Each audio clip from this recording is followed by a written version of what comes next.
It's not always that fermentary workers gathered in large numbers to process cocoa beans at the Agmark's cocoa processing facility at Tallinna outside of Kokopo town.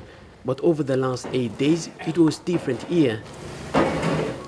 There's been a sudden spike in cocoa beans purchased from smallholder cocoa growers last week and this week.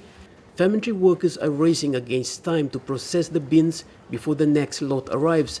But the fermentary is already facing a challenge. The spaces are getting smaller and the beans arriving are at a rate of 20 tons daily.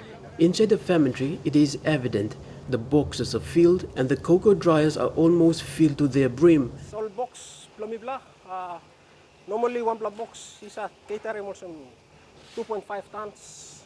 Before, since 2008, and last time where you buy looking like kind of boxy pula for them. Much of the East New Britain cocoa ends up here, processed and exported. It is one of the biggest in the country that has the capacity to process 20 tons every day. Agmark's cocoa expert Graham McNally says it's an indication that farmers have now begun to master cocoa cultivation in the post-endemic CPB environment, managing crop to give high yielding every season. Cocoa pod borer is, I would say, behind us now. Many farmers now know how to manage cocoa in the post-endemic CPB situation.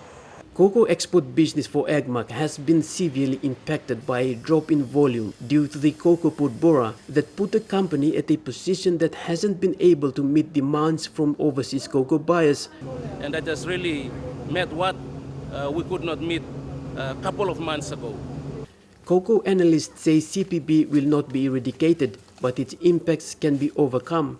For Agmark, the business is back. 210 tons of wet cocoa beans in 8 days, it's equivalent to 1,008 dry bean cocoa bags once processed. Agmark has not revealed its export price, but at the local market, a dry bean cocoa bag is fetching 540 kina.